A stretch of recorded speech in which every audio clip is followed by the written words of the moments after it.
তারা একই টিউন শুনেছিল, কিন্তু তিনটে আলাদা ভিজুয়ালস দেখলো। আর ওই মিউজিক শুনে খুন হতে দেখেছে। এক্স্যাক্টলি। দুনিয়াতে একজনই মানুষ আছে যে এই মিউজিক টিউনটাকে খুন দিয়ে ইন্টারপ্রেট করেছে। কে? খুনি নিজেই। আর ওই খুনি আর কেউ নয়, অনন্যা। হোয়াট? এটা আপনি কি বলছেন? ওই মেয়েটা নির্দোষ?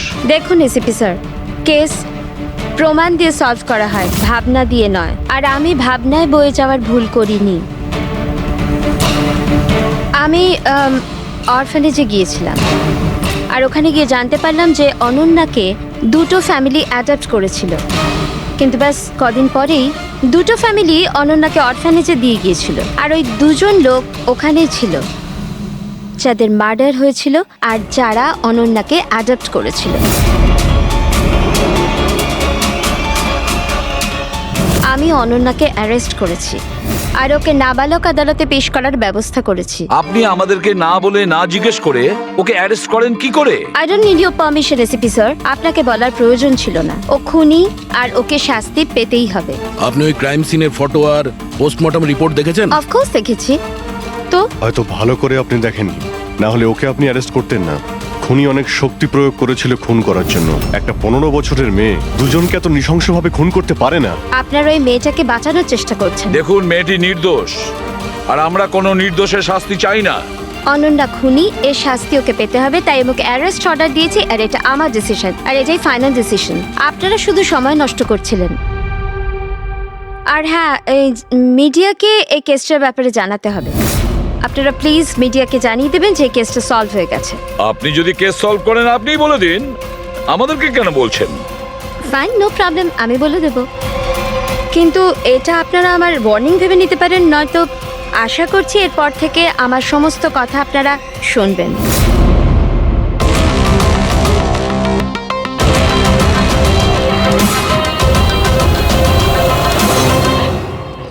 আপনারা এটা জেনে খুবই খুশি হবেন যে এই কেসটা সলভ হয়ে গেছে। ম্যাম, কে খুনি? খুনি একটা 16 বছরের মেয়ে যার নাম অনন্যা। বেশ কিছুদিন ধরেও আমাদের সবাইকে বোকা বানিয়ে দিব্যি ঘুরছিল, কিন্তু আমি ওকে অ্যারেস্ট করে নিয়েছি। ম্যাম, এই কেসটা অনেক পুরনো না? হ্যাঁ, এই কেস বেশ পুরনো ছিল। ইনফ্যাক্ট বেশ কিছুদিন ধরে ওটা ক্রাইম ব্রাঞ্চের খরচের খাতায় পড়েছিল, কিন্তু সিআইডি যখনই টেক ওভার করলো 24 ঘন্টায় কেস সলভ। তো ম্যাম, আপনিও সিআইডির একজন? আগে হ্যাঁ, আমি আজই সিআইডি টিম জয়েন করেছি অ্যাজ দ্য সুপারভাইজার। আর জয়েন করতেই একদিনে কেস সলভ হয়ে গেল। যদি এই কেস অনেক সময় থেকে ঠান্ডা হয়েছিল, সিআইডি তাহলে কেন টেক ওভার করেনি এটাকে? কারণ এই টিমে আগে আমি ছিলাম না, এই জন্যে। কিন্তু ম্যাম, অন্য অনেকে তো ছিল টিমে। হ্যাঁ, এনারা প্রায় 20 বছর ধরে আছেন আর মামলা তদন্ত করতেই থাকেন। কিন্তু আসলে ওনারা কখনো কখনো ভাবুক হয়ে যান। আর কোনো কেসে ভাবুক হওয়া মানে ইনভেস্টিগেশন থেমে যায়। ইনভেস্টিগেশনের জন্য কেবল লজিকের দরকার, যেটা আমি করেছি, আর কেস সলভ হয়ে গেছে। এক মিনিট, আমি আপনাদের ভুল ধারণা শুধরে দিচ্ছি। আসলে এই কেসটা এখনো পুরো সলভ হয়নি। হয়নি? এই তো একটু আগে বললো যে কেস সলভ হয়ে গেছে। স্যার, এই কেসে আর কি বেঁচে আছে? খুনি তো ধরা পড়ে গেছে। একদমই না, খুনিকে আমরা এখনো ধরতে পারিনি। কিন্তু ম্যাডাম তো বলছেন যে খুনি ওই মেয়েটাই। এরকম ম্যাডামের মনে হচ্ছে। আমাদের ইনভেস্টিগেশনের হিসেবে হয়তো ওই মেয়েটা নির্দোষ। স্যার, তাহলে আসল খুনি কে? ইনভেস্টিগেশন চলছে, খুব তাড়াতাড়ি আপনাদের সামনে সত্যিটা চলে আসবে। I am sorry, no more questions. সময় নেই আর। Thank you so much for coming. Thank you. আপনাদের সাহস কিভাবে হয় এই মিডিয়ার সামনে আমাকে ইনসাল্ট করার? আপনাদের এই ব্যবহারটা আমি দেখে নিলাম, and trust me, there will be consequences. খুব দ্রুত আমাদের খুনিকে ধরতে হবে, না হলে শীতল পদে পদে আমাদের বাধা দেওয়ার চেষ্টা করবে। অভিজিৎ, প্রথমে এটা খোঁজ নিয়ে দেখতে হবে যে ও যে সময় খুন হয়েছিল তখন ও কোথায় ছিল। আমাদের একটা টিম পুনে পাঠাতে হবে এই কেসটাকে তদন্ত করার জন্য, আর আরেকটা টিম পাঠাতে হবে পানভেলে। আপনারা এটা জেনে খুবই খুশি হবেন যে এই কেসটা সলভ হয়ে গেছে। খুনি একটা 16 বছরের মেয়ে। ইনফ্যাক্ট বেশ কিছুদিন ধরে ওটা ক্রাইম ব্রাঞ্চের খরচের খাতায় পড়েছিল, কিন্তু সিআইডি যখনই টেক ওভার করলো 24 ঘন্টায় কেস সলভ।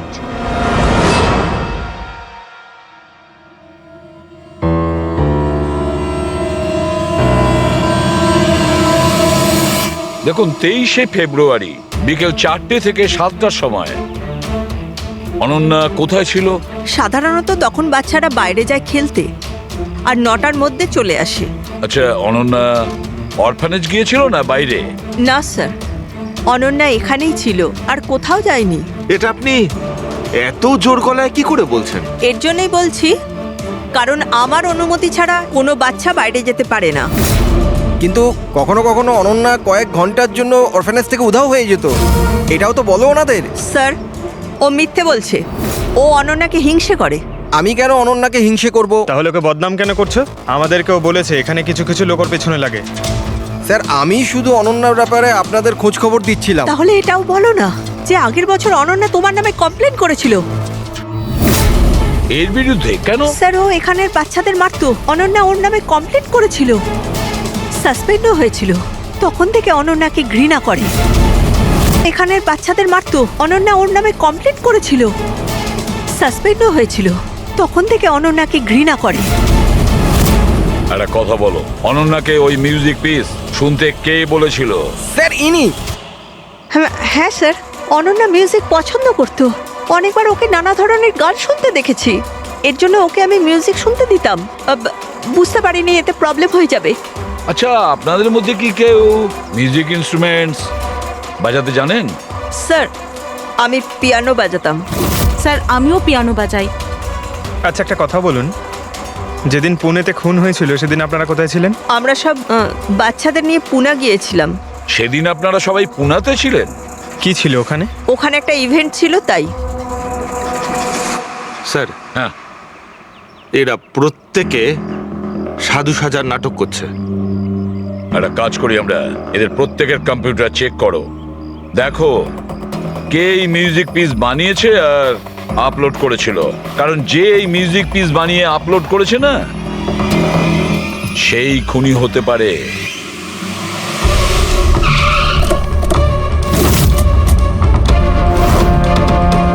এই মেয়েটা এখানে 2 মাস আগে এসেছিল। হ্যাঁ ম্যাম, এই 2 মাস আগে একটা এনজিও ইভেন্ট অর্গানাইজ করেছিল। তো ওই ইভেন্টে ও ডান্স করতে এসেছিল। ও খুব ভালো ডান্স করেছিল sir. She is a very talented girl. আর ওই দিনই এখানের আশেপাশে একটা খুন হয়েছিল। খুন তো হয়েছিল স্যার, কিন্তু যে জায়গায় খুন হয়েছিল সেটা এখান থেকে প্রায় 1 ঘন্টার রাস্তা হবে। আর এই ইভেন্ট ওই দিন কটার সময় শুরু হয়েছিল? 5টার সময় শুরু হয়েছিল, রাত প্রায় 8টার সময় শেষ আচ্ছা, হয়েছিল। আপনাদের কি মনে আছে এই মেয়েটা পুরো সময় ইভেন্টেই ছিল নাকি এখান থেকে অন্য কোথাও গিয়েছিল? এই মেয়েটা 6টার সময় স্টেজে উঠেছিল আর ইভেন্ট শেষ হওয়া পর্যন্ত স্টেজেই ছিল। স্যার, মেডিকেল রিপোর্ট অনুযায়ী খুন 3টে থেকে 6টার মধ্যেই হয়েছে। এই দেখো, এটা হচ্ছে সেই জায়গা যেখানে খুন হয়েছিল, আর এই জায়গায় ইভেন্ট ছিল। এখান থেকে এখানে পৌঁছানোর জন্য মিনিমাম 1 ঘন্টা লাগে। স্যার, হতে পারে ও দুপুরবেলায় বেরিয়ে গেছিল, খুন করে তারপরে ইভেন্ট জয়েন করেছিল।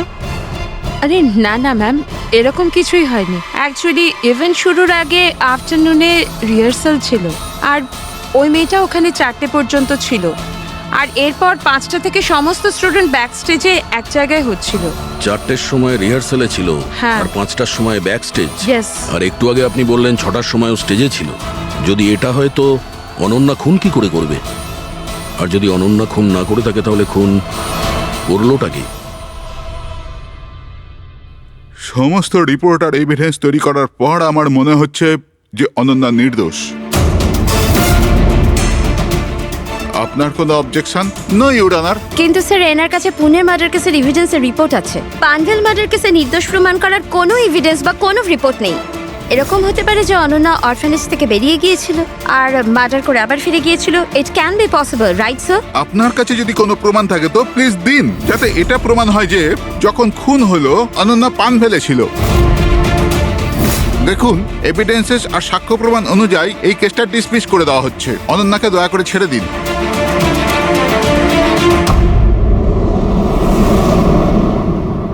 সালুকে কি জানতে পারলে? হ্যাঁ বস, ধরে নাও এই কেসটা সলভ হয়ে গেছে।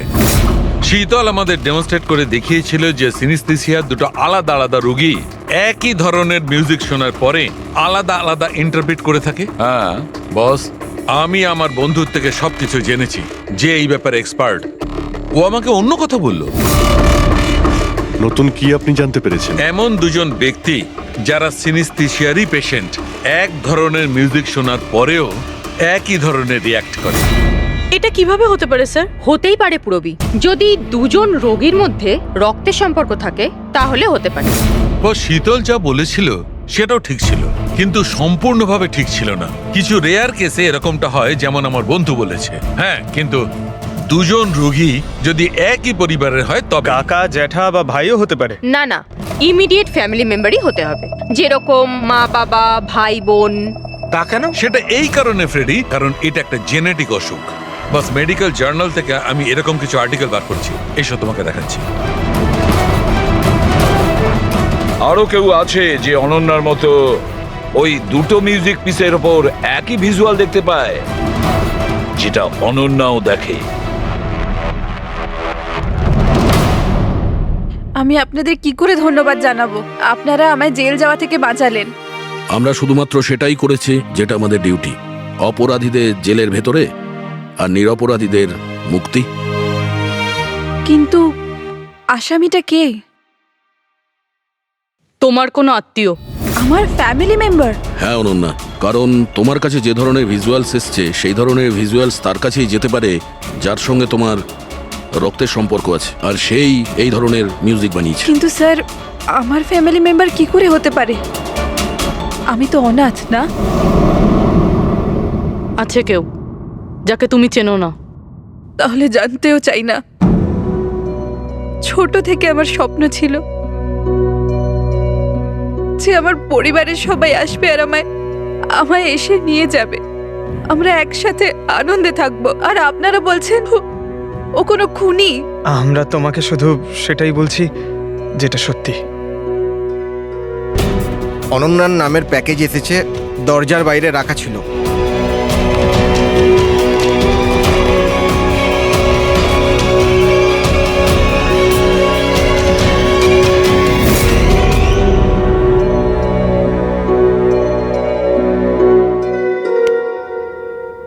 Pen drive?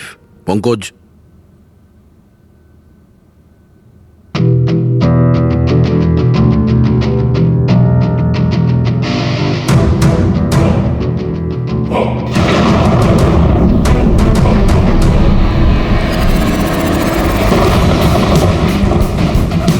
আমি বাড়ি দেখতে পাচ্ছি, খুব বিদ্যুৎ চমকাচ্ছে।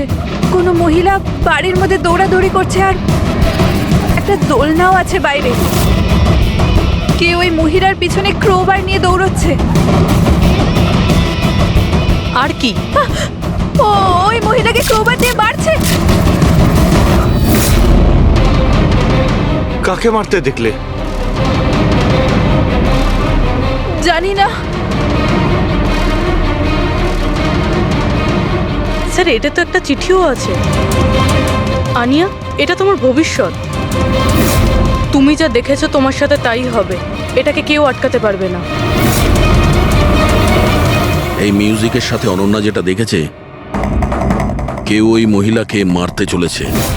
আর একটা বাড়ি আছে, বাড়ির সামনে বিদ্যুৎ চমকাচ্ছে আর দোলনা আছে। আর স্যার, খুনি খুন ক্রোবার দিয়ে করে। এতদিন আমরা ভাবতাম খুনি আগে খুন করে তারপরে মিউজিক বানায়, কিন্তু এখানে তো উল্টো। প্রথমে খুনি মার্ডার প্ল্যান করে, তারপরে মিউজিক বানায়, আর তারপরে মিউজিক অনুযায়ী খুন করে। আমি আমি মরতে চাই না, প্লিজ আমায় বাঁচিয়ে নিন। অনন্যা, ঘাবড়িও না, তোমার কিচ্ছু হবে না, আমরা আছি না তোমার সাথে। সবার আগে ওই খুনিকে খুঁজতে হবে, যে কোনো ভাবেই হোক। কিন্তু যদি খুনি ওর পরিবারেরই একজন হয় তাহলে খুঁজবো কি করে? ওকে খোঁজার আগে আমাদের এটা জানতে হবে যে 16 বছর আগে অনন্যাকে অরফানেজে নিয়ে এসেছিল কে। হয়তো জানতে পারে অনন্যার ফ্যামিলি সম্পর্কে। আপনাদের কিছু মনে আছে কে ছিল যে অনন্যাকে এখানে রেখে গেছে? না, মনে তো নেই। 16 বছর আগে কেউ ওকে বাইরে ছেড়ে চলে গিয়েছিল।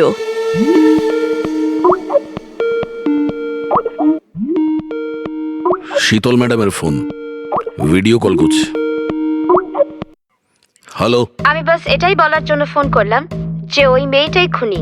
সময় নষ্ট করবেন না আপনারা, প্লিজ ওকে গ্রেপ্তার করুন। শীতল ম্যাডাম, কোর্ট তার সিদ্ধান্ত জানিয়ে দিয়েছে, আর কোর্টের কি সিদ্ধান্ত সেটা আপনিও শুনেছেন। এই কোর্টের চক্করে আপনারা সময় নষ্ট করছেন। প্লিজ আপনারা ভুল, আর আপনাদের এটা মেনে নিতেই হবে।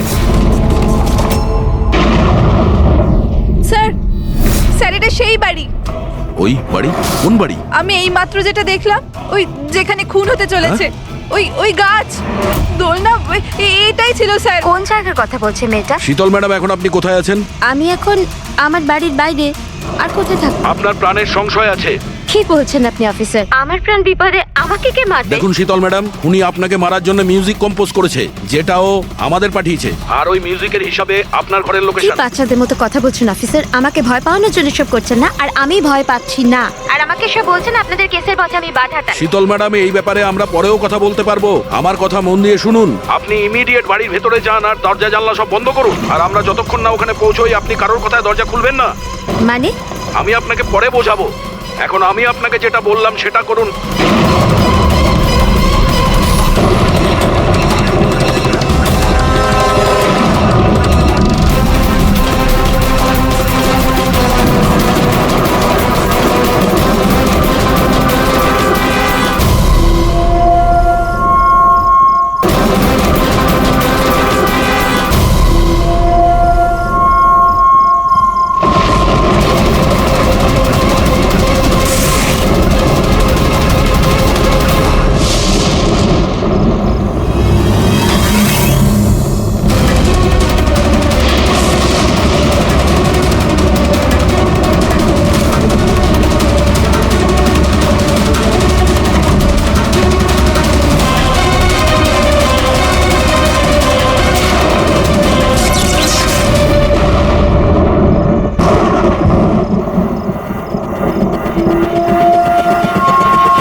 তুমি আমার উপর আক্রমণ করছো কেন? তুমি জানো না এর ফল কি হবে? আমি তোমাকে ছাড়বো না। আমার কাছ থেকে বেঁচে তুমি পালাতে পারবে না। কে তুমি? এই দাঁড়া। ওকে ওকে স্যার।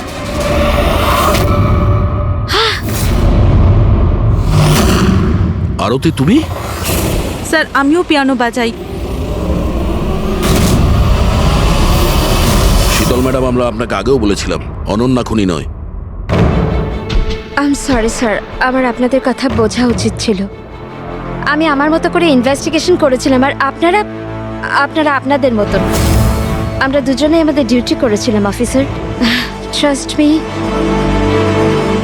আমার ক্যারিয়ারে প্রথম হলো যে আমার জাজমেন্ট ভুল হলো। ওটা ঠিক আছে, আপনার মাথায় আঘাত না লেগেছে। না না, আই এম ওকে। ফ্রেডি, অ্যাম্বুলেন্সকে ফোন করো তাড়াতাড়ি।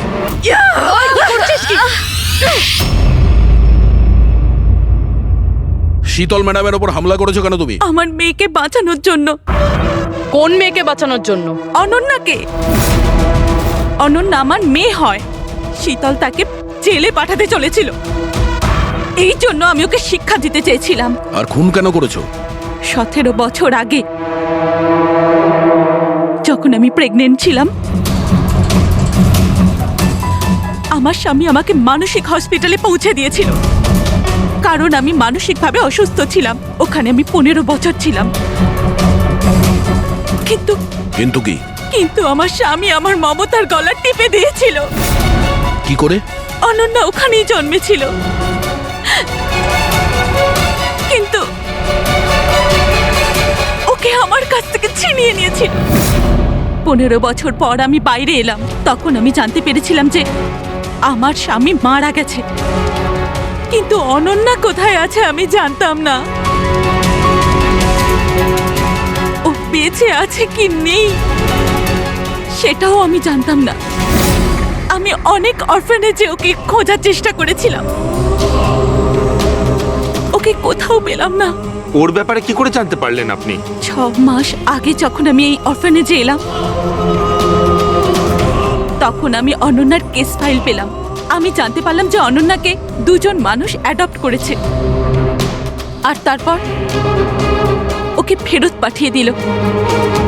কিন্তু যখনই আমি জানতে পারলাম যে অনন্যার সিনেস্থেশিয়া আছে আর ও সব দেখতে পাচ্ছে যেটা আমি মিউজিকে প্ল্যান করেছিলাম, তখনই আমি রিয়েলাইজ করলাম যে অনন্যা আমারই মেয়ে। এই জন্য আমি দুজনকে খুন করে দিলাম।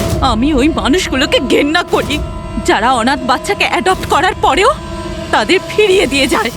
আমি অনন্যাকে সবকিছু বলে দিতে চেয়েছিলাম, কিন্তু আপনাদের অনুসন্ধানের ফলে আমি থেমে গেলাম, কেননা আমার মনে হলো যে আপনারা অনন্যাকে সন্দেহ করবেন। এই জন্য আমি চিঠি পাঠিয়ে আপনাদের মন অন্যদিকে ফিরিয়ে দেওয়ার চেষ্টা করেছিলাম, কিন্তু আপনারা আমার প্ল্যানকে ভেস্তে দিলেন।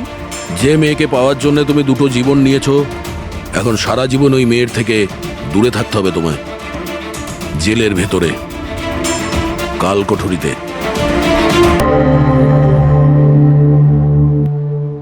হ্যাঁ পুরবি, কি জানতে পারলে? স্যার, এই ডক্টর বিক্রান্ত যে টনির ডেথ সার্টিফিকেট ইস্যু করেছিল, এই কেমন অদ্ভুতভাবে কথা বলছিল। বলছিল যে সে তার ডিগ্রি ইংল্যান্ড মেডিকেল কলেজ থেকে পেয়েছে। England medical college? হ্যাঁ স্যার। স্যার, এই নামের তো কোনো কলেজ নেই, আমি ইন্টারনেটেও চেক করেছি। তাহলে আমাকে এরকম কেন বললো? আমার মনে হচ্ছে ও কিছু লুকোচ্ছে। স্যার, আমারও তাই মনে হয়। আমি একটা কাজ করছি, আমি খোঁজ নিচ্ছি। দেখো, এই কেসটা কিন্তু খুব বিপজ্জনক, বুঝেছো? তুমি একা কিছু করতে চেও না, তুমি তোমার লোকেশন পাঠাও, আমি এখনই যাচ্ছি। ওকে? ঠিক আছে স্যার।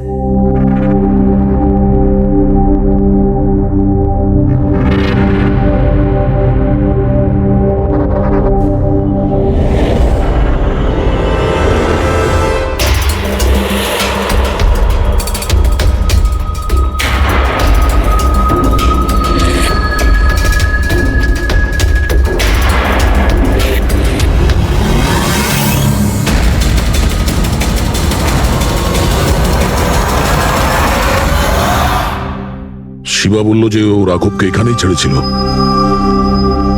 এখানেই আশেপাশে কোথাও জিজ্ঞাসা করিনি। আপনাদের যা যা সাজেশন আছে আমাদের বলতে পারেন। মনে হচ্ছে কোনো মিটিং চলছে ভেতরে। হ্যাঁ, সেটা একটু দেখে নিলে। Excuse me,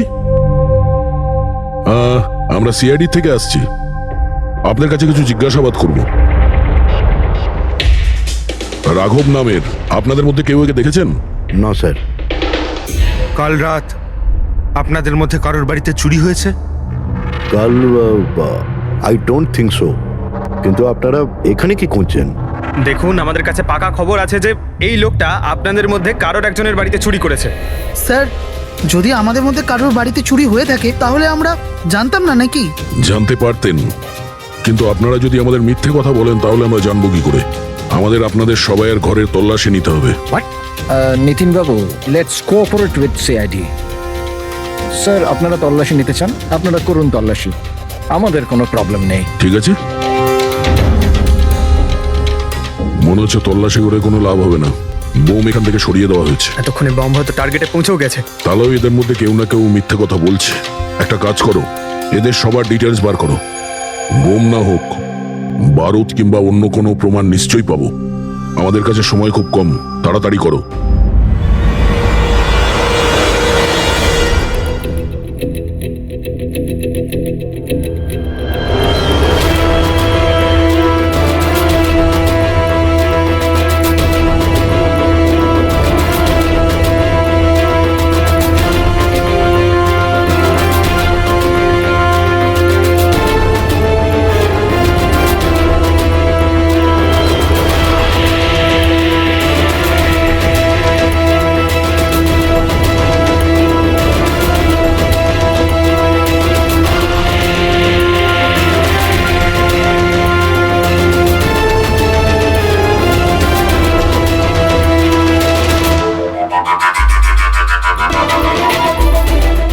coffee?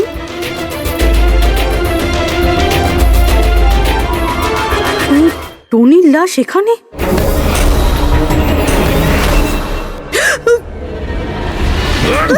চলো।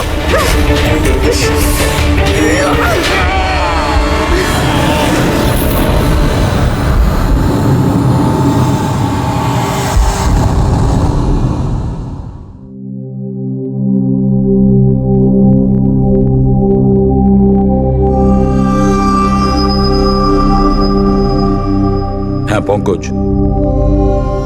স্যার বমের ব্যাপারে কিছু জানতেই পারছি না স্যার। যে কটা লোককে আমরা সন্দেহ করছি না, প্রত্যেকটা লোকের ঠিকুজি খুঁজে বের করো খুব ভালো করে। হ্যাঁ দয়া, এই ব্যাপারে কিছু খুঁজে পেলে? স্যার ওর কেস ফাইল থেকে তো পাচ্ছি না, তবে পুলিশ ডেটা থেকে পাচ্ছি স্যার। আচ্ছা, কাল রাত্রে কেউ পুলিশ ডেটাবেসে এন্ট্রি করেছে স্যার। এই দেখুন, রাত 3:30-এর সময় সিস্টেমের ফায়ারওয়াল 15 মিনিটের জন্য বন্ধ ছিল। মানে স্যার কেউ এই সিস্টেমটাকে অ্যাক্সেস করার চেষ্টা করেছে আর কিছু ফাইল খুলেছে। কোন ফাইলগুলো? রাঘবের ফিঙ্গারপ্রিন্ট স্যার। রাঘবের ফিঙ্গারপ্রিন্টস? রাঘবের ফিঙ্গারপ্রিন্টস? কিন্তু কেন? এটার তো একটাই মানে দাঁড়ায় দয়া, সে যেই হোক সে রাঘবকে চিনতো না, এই জন্য ও রাঘবের ফিঙ্গারপ্রিন্ট পেয়েছিল ওই বোম রাখা ঘরে। সেই ফিঙ্গারপ্রিন্ট পুলিশের ডাটাবেসকে হ্যাক করে ওর ফিঙ্গারপ্রিন্টের সঙ্গে ম্যাচ করে দেখা হয়েছে। রাঘবের ব্যাপারে ওরা পুরোটাই জানতে পেরেছে, রাঘব দেখতে কেমন, কি কাজ করে, আর সেখান থেকে ওরা জানতে পারে যে রাঘব জেলে বন্দী হয়ে আছে। ওদের যে করেই হোক রাঘবকে জেল থেকে বের করতে হতো। এই জন্য রাঘবের নিরীহ সন্তান রাধিকাকে ওর অ্যাক্সিডেন্ট করিয়ে দিয়েছে। ও জানতো যে পুলিশের লোকেরা রাঘবকে নিয়ে রাধিকার কাছে আসবে তার মেয়েকে দেখানোর জন্য। নিজের সন্তানকে দেখতে রাঘব নিশ্চয়ই আসবে, আর তারপরে সুযোগ পেতেই রাঘবকে মেরে ফেলেছে। এরা খুব সাংঘাতিক লোক দয়া, ওরা এতটাই বিপজ্জনক পুলিশের ডাটাবেস পর্যন্ত হ্যাক করতে পারে। বাস স্যার একবার এটা জানতে পারি যে মর্গে রাঘবের খুন কে করেছে, তাহলেই। হ্যাঁ অভিজিৎ বলো। দয়া, পুরবীর একটা খুব বড় বিপদ হয়েছে, ওকে ফোনে পাচ্ছি না, ওকে খুঁজতে হবে। কি? ঠিক আছে, আমরা ওর মোবাইল ট্র্যাক করে পৌঁছচ্ছি। ওকে ওকে। ইয়া, কি হলো? পুরবী প্রবলেমে আছে স্যার।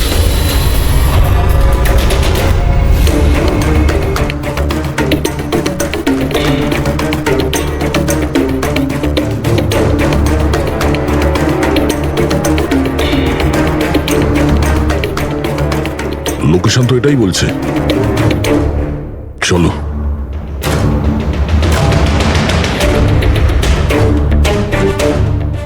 স্যার দরজা তো খোলা। চলো।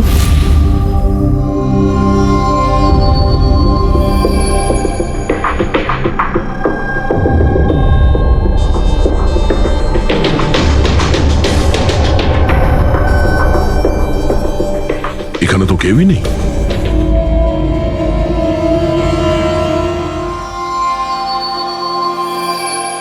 মনে হচ্ছে কেউ আসছে।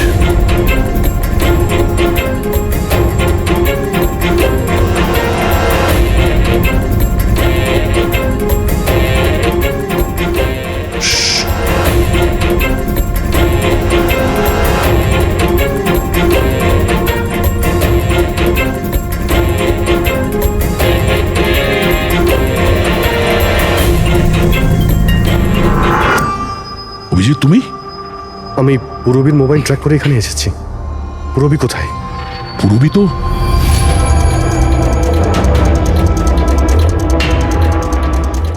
পুরবী? ও নো, পুরবী পুরবী পুরবী পুরবী পুরবী স্যার, ওর গলার দাগটা দেখুন স্যার, মনে হচ্ছে ওর গলা কেউ টিপে দিয়েছে। নার্ভও খুব স্লো আছে। পুরবী পুরবী পুরবী পুরবী পুরবী, কি হয়েছে? এসব কে করেছে? হ্যাঁ স্যার ওই টনি, ওই যে টনি স্যার, ও এখনো বেঁচে আছে। এখানেই কোথাও আছে স্যার। পঙ্কজ, হ্যাঁ স্যার, দেখো তো কে। ফ্রেডি, তুমি এক্ষুনি পুরবীকে হসপিটালে নিয়ে যাও, বুঝেছো? চলো চলো পুরবী। ওঠো।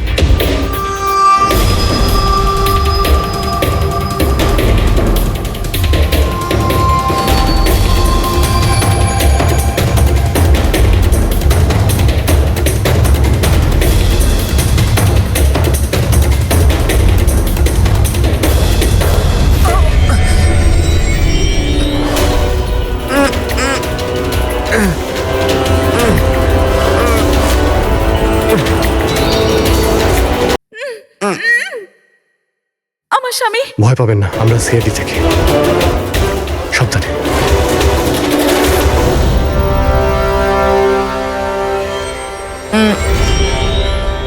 আপনি কে? আমি ডক্টর বিক্রান্ত। ওরা জোর জবরদস্তি করে আমার থেকে সার্টিফিকেট বানিয়েছিল। আমার বউ ওদের কাছে বন্দি ছিল, ওর প্রাণের ঝুঁকি ছিল। এই, এসব কি হচ্ছে কি? হ্যাঁ, এতক্ষণ তো লাশটা মিথ্যে ছিল। যদি সত্যি কথা না বলো না, তোমাদের দুজনকে জীবন্ত পুঁতে ফেলবো। না স্যার, আমি বলছি স্যার, আমি বলছি। তুই অন্ধ হওয়ার নাটক করেছিলি যাতে এই টনি রাধিকাকে মারতে পারে। বস, পুরবি কেমন আছে? স্টেবল, হসপিটালে অবজারভেশনে আছে। গুড। রাধিকার খুনের রহস্যটা তো বুঝতে পারলাম। এটা বলো যে রাঘবকে কি করে মারলে তোমরা? ওই মর্গে কি করে ঢুকলে তোমরা? আর লাশ হওয়ার অ্যাক্টিং কি করে করলে? অ্যাক্টিং ছিল না দা, ও সত্যিই মরে গেছিল। কি কি ঠিক বলছি তো? প্রথমে তুমি মরে গেছিলে, তারপর বেঁচে উঠে তুমি রাঘবকে খুন করে দিলে, রাইট? আরে সালুকে কি বলছো সব? মরে গেছে, বেঁচে উঠেছে, আবার বেঁচে উঠছে। আমি ঠিক বলছি বস। পুরবীর গলাটা টেপার সময় এর হাত থেকে কিছু কেমিক্যালস পুরবীর গলায় লেগে যায়। আমি ওগুলো টেস্ট করেছি। ওটা এক ধরনের টক্সিন, যেটা খুবই রেয়ার, দুর্লভ সমুদ্রের মাছের মধ্যে পাওয়া যায়। এই সামুদ্রিক মাছ নিজেদের প্রাণ বাঁচানোর জন্য এই টক্সিনের ব্যবহার করে। কিছুক্ষণের জন্য একে দেখে মনে হবে যে মারা গেছে, কিন্তু আবার বেঁচে ওঠে। এও সেই টক্সিনেরই ব্যবহার করেছে। এও কিছুক্ষণের জন্য মারা গেছিল। আর এই টক্সিনটা এমন অদ্ভুত জিনিস যে কেউ একে ধরতে পারে না। মানুষের হার্টবিট একদম একদম বন্ধ হয়ে যায়। দেখে মনে হয় যেন মানুষটা মরেই গেছে। এই কাজটাই এ করেছে। প্রথমে মারা যায় আর তারপরে বেঁচে উঠে রাঘবকে খুন করে। ঠিক বলেছি? Correct sir. তুমি ওদেরকে মারলে কেন? আমি টাকা পেয়েছিলাম স্যার। ইন্টারনেট থেকে কেউ আমাকে হায়ার করেছিল রাঘব আর রাধিকাকে মারার জন্য। বোম কোথায়? বম কোথায় আমি জানি না স্যার। কে হায়ার করেছে তোমাদের? আমি এর আগে কোনোদিন দেখা করিনি স্যার। ও আমাকে একটা বিল্ডিং এ রেকি করার কথা বলেছিল, যেটাকে ওড়াতে চাইছিল। কোন building? DT pharma company limited.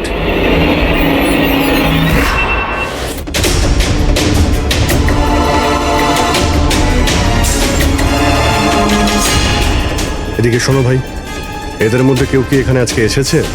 হ্যাঁ, এ পার্কিং লটে গেছে স্যার।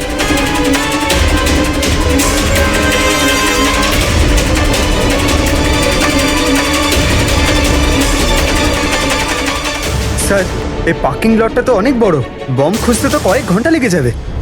আর যদি এখানে ব্লাস্ট হয় স্যার, তাহলে অনেক লোক মারা যাবে। কিন্তু এই বোমটা কোথায়? তাড়াতাড়ি খুঁজতে হবে বোমটা। আর কাজ করো পঙ্কজ, হেড্রিক, তোমরা ওই দিকটা যাও, আমরা এই দিকটা দেখছি। খুব ভালো করে দেখো।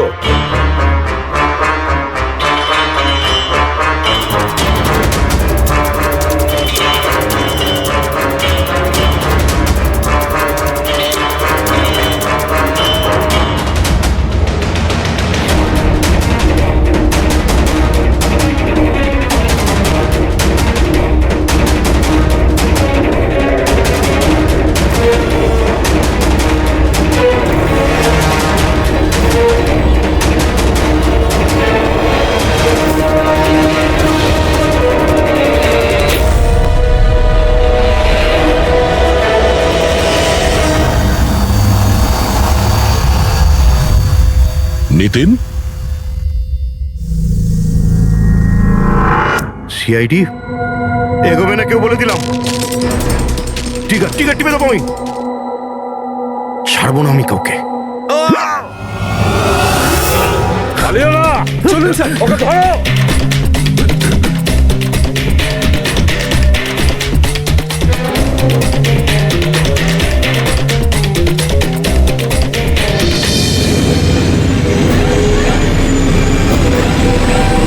খেলা শেষ।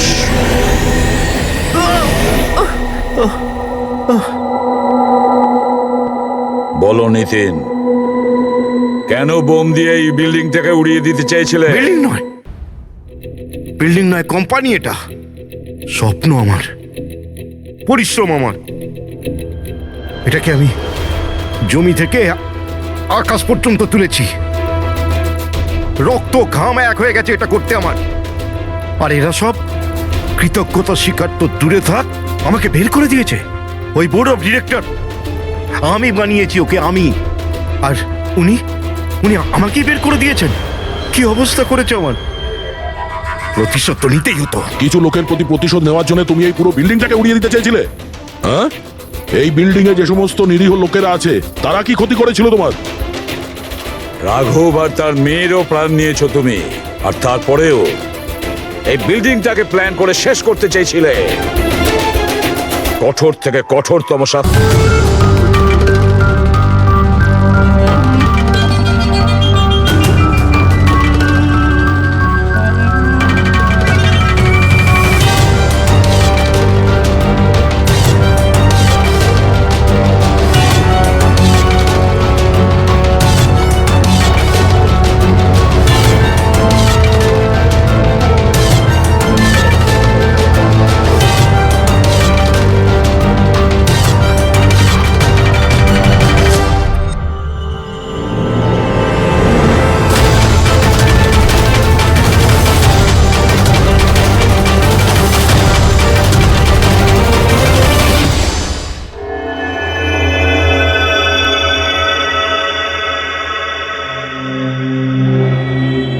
কত হয়েছে দাদা? 7 টাকা। Thank you. খুচরো নেই। কোনো ব্যাপার না, আমি তো আসতেই থাকি। Next time. হ্যাঁ, সে তো জানি। কেউ রাস্তা পার করিয়ে দিন, রাস্তা পার করতে চাই। আসুন, আমি আপনাকে ওপারে পৌঁছে দিচ্ছি। সামলে, হ্যাঁ?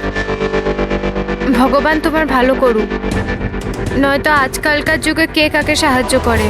আর এমন কিছু করে দিইনি আমি। 1 মিনিট, হ্যাঁ?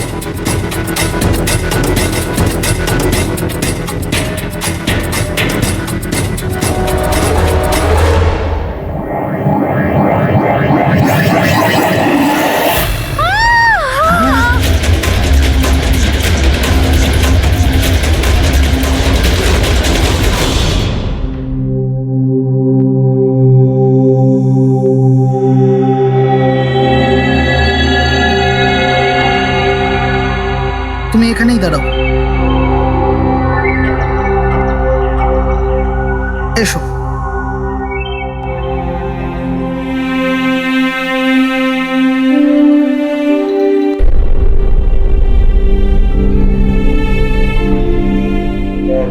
রাধিকা, ওঠো রাধিকা, দেখো তোমার বাবা এসেছে।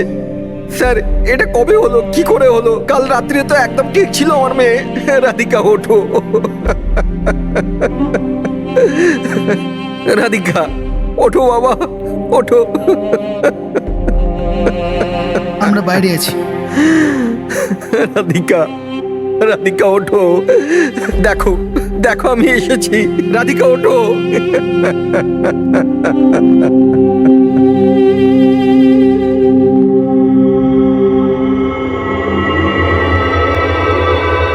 ডক্টর, অ্যাকচুয়ালি কি হয়েছিল? অ্যাক্সিডেন্ট। সকাল সকাল একটা গাড়িতে মেরেছে। যতক্ষণ লোকে এখানে নিয়ে এলো মারা গেছিল।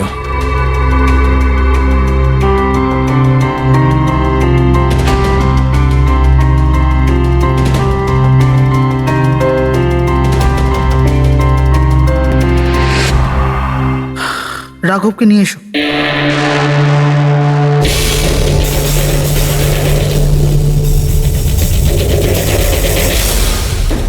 স্যার, একটু ভেতরে চলুন।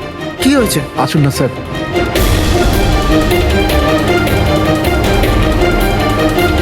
হ্যাঁ? ও নো, ডক্টর।